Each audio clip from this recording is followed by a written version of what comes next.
Well, thank you for joining me for other personal ponderings in the Psalms as we take a look at Psalm 5, a second look at this psalm.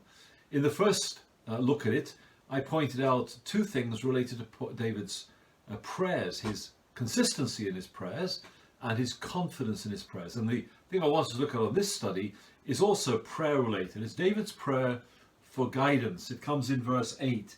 He says, "Lead me, O Lord, in your righteousness because of my enemies. Make your way straight before me." So there's a prayer here for guidance. I'm sure it's a general prayer, as well as perhaps for individual situations over which David has to make some decisions. But two things I want you to notice about this prayer are the grounds of the prayer.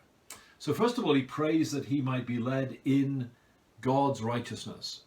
In other words, in ways that are pleasing to God, ways that are conforming to God's holiness and standards, ways that please God. And that's a great prayer to pray, isn't it? That in our lives we may be led, that our feet may be directed in those paths of righteousness that bring pleasure and honor to our God. It reminds me of that lovely verse in Psalm 23 about the Good Shepherd. He leads me in paths of righteousness. So David's heart is set on a direction of God pleasing. May that be our desire as well. Be a good prayer to pray, wouldn't it? Every day, never mind in individual situations of guidance we need. Lead me, O Lord, in your righteousness. But the second thing I want you to notice here is David's reason for praying. He says, "Lead me, O Lord, in your righteousness because of my enemies." See, David is aware of the number of his enemies that are surrounding him and attacking him.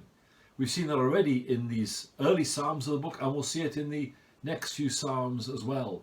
And there's an interesting comparison here. Back in verse 7, David is overwhelmed with the thought of the abundance of God's chesed, his steadfast love. But he uses that same word abundance in regard to the wickedness of his enemies. He says it halfway through verse 10, "Because of the abundance of their transgressions, cast them out." So David lives in this dual world, as it were, where he is aware of God's overwhelming, surrounding and sustaining love, but he's also aware of the ever-present danger that is there because of his enemies. Now, you and I can surely identify with that.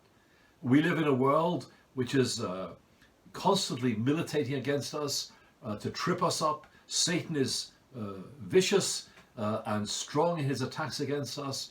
People persecute us and oppress us and make life difficult for us simply because we're Christians. And we need great wisdom and courage from God to walk in paths of righteousness actually because of, not in spite of, our enemies.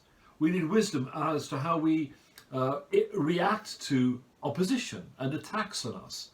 We want to react in righteousness, not in vengeance or in pride or in self-defense. And how I react and how I behave in the face of attack is going to be determined by God answering this prayer that he would lead me in the paths of righteousness. We need to be an example by our godliness.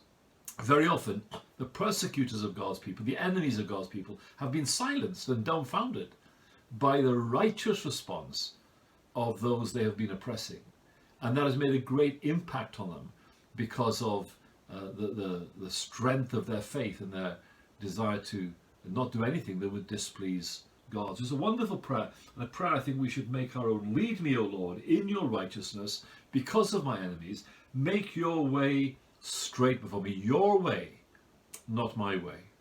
And as I was reflecting on this during today, I was reminded of a verse. I think it's part of a short hymn written by Samuel Wesley. And this is what Samuel Wesley wrote: "Lead me, Lord, lead me in your righteousness. Make thy way plain before my face. For it is thou, Lord, thou, Lord only, that makest me dwell in safety." May that be our prayer, and may God be pleased to answer it in abundance in the coming days. The Lord bless you and keep you, and join with me again next time as we take a look at Psalm 6, God willing.